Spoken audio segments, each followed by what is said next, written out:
wabarakatuh. Waalaikumsalam warahmatullahi wabarakatuh. Kembali di channel Pemuda NU. Kali ini saya bertemu dengan Ketua PWRI Kabupaten Sampang, Haji Muhammad Yusuf. Kali ini saya akan bincang-bincang santai tentang menabung uang. Itu bagaimana? Ada orang menabung uang sehingga dia lupa untuk berbagi. Ada yang suka membagi tapi lupa kepada keluarganya. Ini bagaimana untuk menyikapi? Ya, sesuai dengan pepatah, menabung itu pangkal kaya. Cuma diingat, di tuntunan agama itu sudah diajarkan kita untuk juga selain menabung juga kita bersedekah. Karena dengan bersedekah itu salah satu faedahnya adalah penangkal bala. Insya Allah yang punya penyakit akan sehat. Itu salah satunya. Nah, tapi kan ada juga sedekah terus sehingga sedekah ke keluarga itu lupa. Nah, ini bagaimana solusinya untuk menyadarkan orang-orang seperti ini? Sebenarnya dengan keluarga itu adalah sebuah nafkah kewajiban, ya kan? Kewajiban bukan sunnah lagi. Kalau masalah keluarga itu adalah sebuah kewajiban dan harus. Sedangkan sedekah ini adalah sunnah yang muakkad, artinya yang diutamakan, sunnah fadilah, bukan sebagai kewajiban. Kalau masalah keluarga ini adalah fardhu ain, kita harus berikan nafkah lahiriah wa batiniyah. Jangan sampai terbalik, artinya hanya ingin gagah-gagahan, kita menyalurkan ke sana-sana, ini traktir sana sini, ya kan. Tapi yang harus dipikir adalah di belakang kita, istri kita, anak-anak kita, dan orang tua kita yang sudah tidak bisa bekerja, itu harus kita dahulukan. Bahkan di agama itu sudah dianjurkan sedekah kepada keluarga seperti orang tua kita, itu pahalanya lebih besar daripada memberikan sedekah kepada orang lain. Itu salah satu fadilahnya. Oke.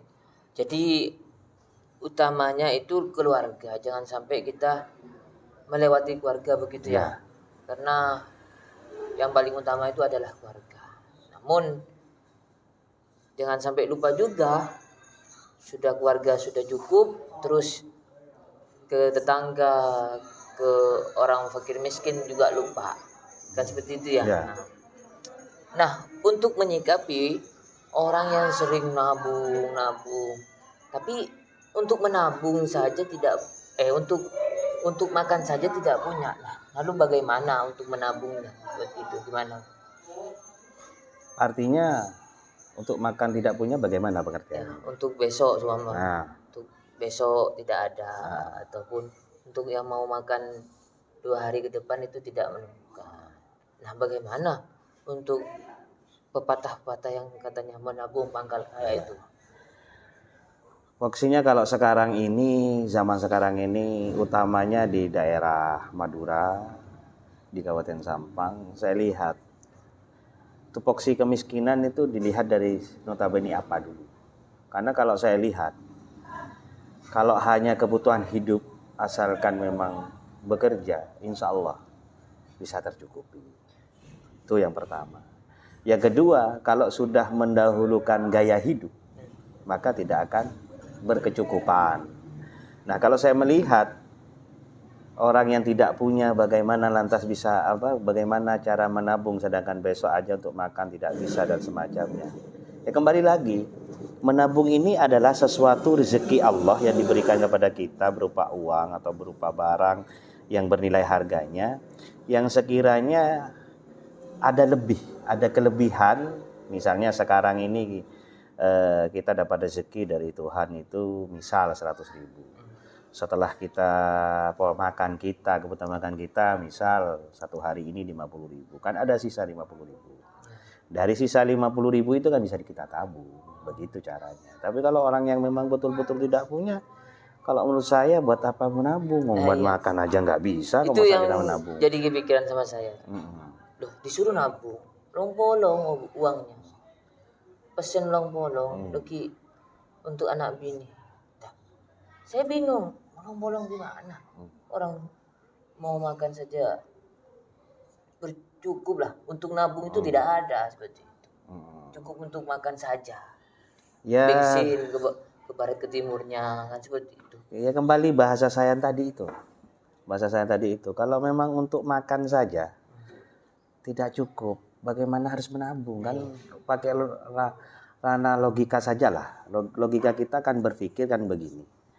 Kita tidak punya apa-apa, lantas kita disuruh lantas kita menabung. Nah, apa yang mau ditabung kan begitu kan? Iya.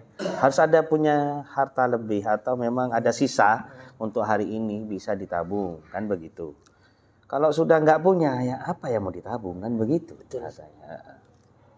Terus ini lagi bang, ada orang semacam ini bilang, wah kok asroh terus apa mengeluh terus. Dia memang orang kaya, memang punya lah. Nah, sedangkan orang yang mengeluh ini memang nggak punya. Kok bilang mengeluh terus? Mungkin dia tidak pernah merasakan kan seperti itu. Nah, bagaimana untuk orang yang ya katakanlah mengeluh untuk menghadapi orang seperti itu bagaimana? Kembali kepada ayat Allah sebenarnya ya. Allah dalam Al-Quran sudah tegas, la in syakartum la azidannakum wa la in kafartum min adzabil lasyadid.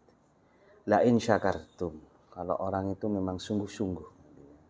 Sungguh-sungguh bagaimana? La in syakartum, bersungguh-sungguh bersyukur. Atas apa? Nikmat yang diberikan Allah. La in syakartum la azidannakum. Maka niscaya Allah akan menambah. Allah sendiri akan menambah rezeki itu. Tapi diingat karena itu adalah kalimat pertamanya.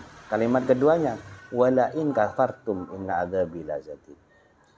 Jika kita kufur atau mengingkari atas nikmat yang diberikan Allah, maka Allah telah memperingatkan bahwa siksanya lebih pedih. Artinya apa? Orang kaya, orang punyalah, masih mengeluh, masih ini. Berarti orang ini kan tidak bersyukur atas nikmat yang diberikan. Orang tidak punya sekalipun, tidak lantas kita harus tidak bersyukur mengeluh. Karena nikmat syukur ini yang paling dahsyat menurut hemat saya. Bukan dalam hanya ucapan. Kita dapat rezeki, alhamdulillah ya Allah. Ya itu bagus. Kita diberi kesehatan, lantas kita mengucapkan alhamdulillah, ya itu bagus. Nikmat yang paling bagus itu bersyukur kepada Allah. Ini adalah apa? Dalam hati. Hati kita itu juga bersyukur. Kalau hati ini sudah bersyukur, maka langkah kita akan bersyukur. Ucapan kita akan bersyukur. Semua gerak-gerak tubuh ini akan bersyukur kepada Allah.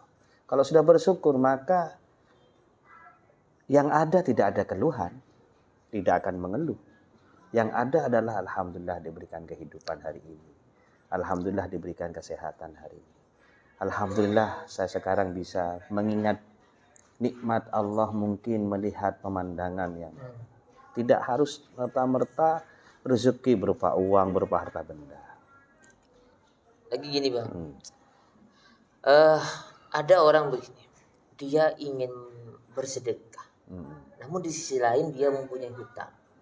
Nah, dia dilema antara uang ini mau ditabung untuk nyaur hutang, apa untuk memberikan sedekah kepada orang yang tidak mampu. Ini bagaimana menyikapi ini? Menyikapi ini ya. Sering kali menjadi dilema. Sebenarnya begini, kalau memang hutang itu sifatnya sudah darurah, memang harus didahulukan hutang. Tapi di beberapa perjalanan sejarah zaman dahulu, kalau memang kita kepepet, mau bayar hutang kepepet, sedangkan harta satu-satunya yang ditabung tidak mencukupi untuk kita bayar hutang hari ini, kan begitu kan. Nah, itu dianjurkan kita bersedekah kepada orang yang tidak punya. Itu anjurannya seperti itu. Artinya apa? Karena pertolongan Allah akan datang. Sebenarnya begini, orang yang punya hutang begini. Allah menjanjikan kepada kita ini salah satu ada 3 golongan yang ditanggung oleh Allah. Allah sendiri yang memberi pertolongan. Pertama adalah orang yang punya hutang. Tapi memang bersungguh-sungguh untuk mengembalikan uang hutangnya itu. Bukan kita nakal. Bukan kita kategori nakal nggak mau bayar. Nah, lantas kita nggak punya apa yang mau dibayari kan begitu. Nah, kita itu bersungguh-sungguh maka Allah akan memberikan jalan ruang kita untuk membayar hutang itu sendiri. Karena memang banyak sih kontradiksi itu terkait masalah mau dahulukan mana antara hutang dan sedekah, ya kan. Tapi selama kita bisa bayar, memang harus kita bayar. Tapi kalau tidak mencukup, misal kita hari ini punya hutang, udahlah kasar-kasarannya 1 juta. Nah sekarang Allah memberikan rezeki ke kita 500.000. Mau bayar hutang tidak cukup. Tapi di depan ada orang yang sangat membutuhkan pertolongan kita dan semacamnya. Maka hemat saya lebih dulu orang itu tolong. Kita tolong mungkin dengan cara beribadah, niat ibadah. Ya Allah, saya besok harus nyaur 1 juta.